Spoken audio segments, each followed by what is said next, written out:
चालू है। चलो ध्यान तो देखो बोर्ड पे लिखा है समतुल्य प्रतिरोध ज्ञात करना। ऐसा पहले पढ़ लिया कि समांतर क्रम और संयोजन क्रम। प्रतिरोधों का संयोजन होता है दो तरीका से। कौन कौन तरीका? एगो समांतर क्रम और एगो श्रेणी क्रम संयोजन।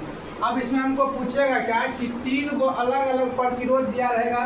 पूछेगा श्रेणी क्रम में दिया है तो उसका समतुल्य प्रतिरोध ज्ञात करें, समांतर क्रम में दिया है तो उसका समतुल्य प्रतिरोध ज्ञात करें। 5 नंबर क्वेश्चन भी आया है, ध्यान दो। तो सबसे पहले हम पढ़ते हैं कि श्रेणी क्रम संयोजन में अगर हम अलग अलग प्रतिरोध को जोड़ते हैं तो उसका समतुल्य प्रतिरोध क्या होगा। तो देखो सिद्ध करना है 3 प्रतिरोध है R1, R2 और R3। ये किस क्रम में लिखा हुआ है? किस क्रम में है? श्रेणी क्रम में है। तो इसका क्या निकालना है? समतुल्य प्रतिरोध दिखाना है कि समतुल्य प्रतिरोध अगर R है तो इसका R1 plus R2 plus R3 होगा।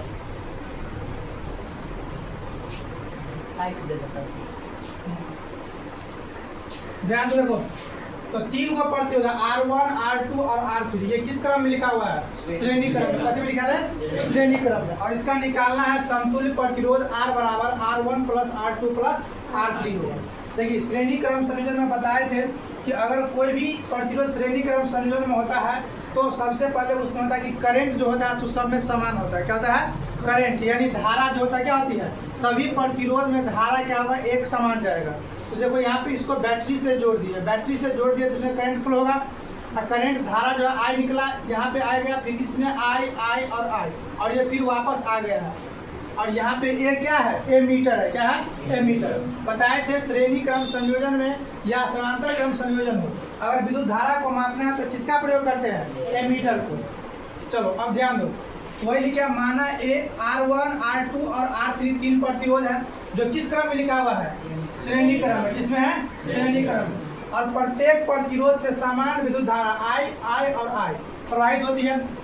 अब चलो मान लिए यहाँ पे एगो बिंदु क्या है? ए है, बिंदु बी है, सी है और डी है।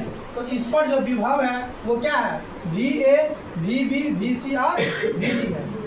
अब चलो पढ़े थे इससे पहले कि ओम का नियम। कभी पढ़े इसलिए ओम का नियम। तो ओम का नियम क्या होता है? V बराबर IR। ओम का नियम क्या होता है? V बराबर IR।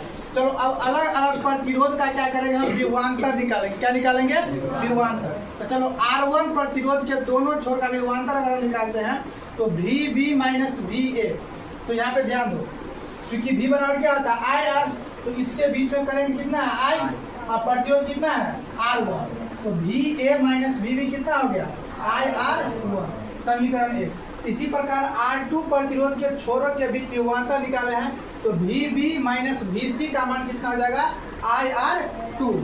और R3 प्रतिरोध के बीच निकालते हैं तो VC माइनस VD क्या हो जाएगा? IR3।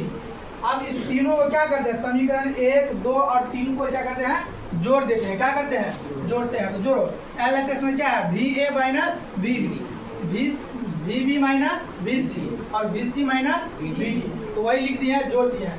और RHS में क्या है? IR1 plus IR2 plus IR3। अब ध्यान दो यहाँ पे देखेगा VA, V माइनस V और प्लस V लिखा हुआ है। VB प्लस में VB माइनस में खत्म हो गया। C प्लस में C माइनस में खत्म हो गया। तो क्या बच गया? VA माइनस VD बराबर क्या हो गया? इस तीनों में क्या कॉमन है? I कॉमन है। तो I कॉमन ले तो R1 plus R2 plus R3 बच गया। इसको मान लिए समीकरण 4। क्या मान लिए? समीकरण 4। अब चलो मान लेते हैं यहाँ से लेके यहाँ तक का कुल समतुल्य प्रतिरोध कितना है? R है। क्या है? R1, R2 और R3 इसका समतुल्य प्रतिरोध कितना मान लिया है? R मान लिया। तो जब ये R मान लिए हैं तो VA माइनस VD बराबर क्या होगा? IR होता है। तो I इंटू R। समीकरण 5। अब समीकरण 4 और 5 को देखो। समीकरण 4 और 5 को इसका LHS बराबर है दोनों में। यहाँ भी VA माइनस VD लिखा है, यहाँ भी क्या लिखा है? VA minus VD। जब LHS बराबर होता है तो RHS भी क्या होता है? बराबर हो जाता है। देखो इसका RHS कितना है? I into R1 plus R2 plus R3। वही लिखा है I into R1 plus R2 plus R3। और इसका कितना है? IR। अब देखो I से I कैंसिल हो जाएगा। क्या बच जाएगा? R बराबर R1 plus R2 plus R3। हमको यही लाना था। यानी कि अगर 3 गो अलग अलग प्रतिरोध है, 3 हो, 4 हो, 5 हो, जितना हो, अगर अलग अलग प्रतिरोध को अगर हम श्रेणी क्रम में जोड़ते हैं तो उसका समतुल्य प्रतिरोध जो होता है सिंपल बीजगणित के जोड़ से जोड़ देते हैं, ठीक है। यानी कि अलग अलग यहाँ अगर 5 ओम होता, यहाँ 6 ओम होता, यहाँ 7 ओम होता और पूछते इसका समतुल्य प्रतिरोध कितना होता है तो 5 + 6 + 7 ओम, तीनों को क्या करते जोड़ देते। तो इसको याद रखना है, ठीक है। सीधा पूछता है 5 नंबर के क्वेश्चन में, बोलेगा कि श्रेणी क्रम संयोजन से आप क्या समझते हैं और 3 अलग अलग प्रतिरोध श्रेणी क्रम में जुड़ा हुआ है तो सिद्ध करें कि उसका समतुल्य प्रतिरोध R = R1 + R2 + R3 होगा। सबको समझ में आ गया। चलो अब एगो बच गया, कौन बच गया, समांतर क्रम संयोजन। क्या है, समांतर क्रम संयोजन। इसमें ध्यान रखने वाली बात क्या है कि श्रेणी क्रम संयोजन में क्या होता है कि प्रतिरोध के बीच जो होगा हमेशा विद्युत धारा समान होगा।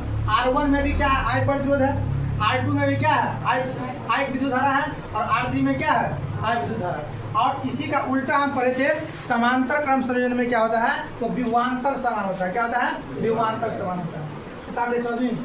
चलो अब अगला कौन टॉपिक है, ठीक है, वो पढ़ाया दीजिए।